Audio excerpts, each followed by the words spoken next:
In the sport of distance running, it is not the speed that limits us, it's endurance. So, talked about endurance, strength, and speed. Endurance, especially with a marathon, is absolutely the foundation. And it's basically your work capacity. How much can you run? And that for a marathon has to be built up. There's no way to really sneak around it, at least if you want to be able to run the whole thing and feel good about it and not like you're trying to just survive. So training is essentially about increasing your ability to run long and slow. Nothing fancy, just getting out running. It can be built up through warm-up runs, cool down runs, short runs, moderate, long runs.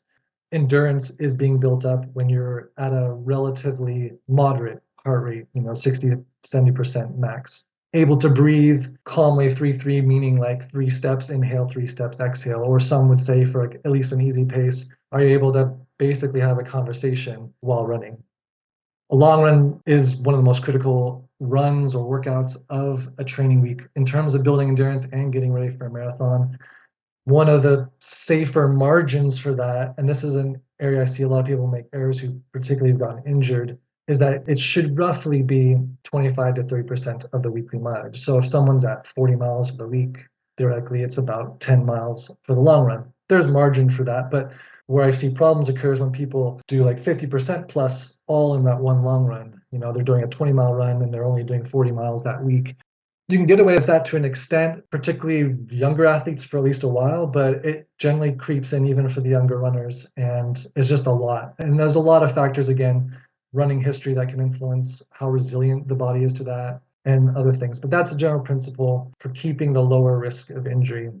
Another general principle with some margin is thinking of how mileage is built up week by week. There's this standard 10, 15%-ish increase a mile. So if 20 miles was run last week, building up to 22 to 25 miles in the next week. But then there's even variety of how fast or often you're adding mileage. There's ways of building 3 weeks in a row and then decreasing on the fourth week is sort of like a mini taper week or recovery week. There's no absolute right way, but I've become pretty fond of this idea of every third week increasing. This is for myself even, like running the same mileage 2, or if you have time, 3 weeks in a row and then building it. But it also depends on what phase of the building you're at. Earlier phases when starting from scratch, I think there can be a little bit more rapid building, but all of it has to, again, consider the individual runner's background. And some beginners may benefit most from starting with walk-run progression to build up that confidence, build up that endurance. So again, in all of that, because it's building up your workload, recovery is essential though, because it's going to be a lot on the muscles.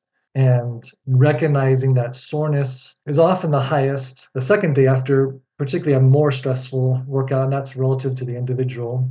So considering in the training plan, maybe 2 days after a hard workout shouldn't be another really massively hard workout because the body is going to feel the most stressed, or even sometimes the next day where the risk of injury is even higher. So there's just factors to consider as you map out your weeks or even the mini cycles of months. Where other recoveries fit in? And they can be active recoveries. Recovery doesn't mean necessarily doing nothing, but some kind of recovery which is not as stressful on the legs, whether it's an easy short run, biking, swimming, cross training, something of that nature.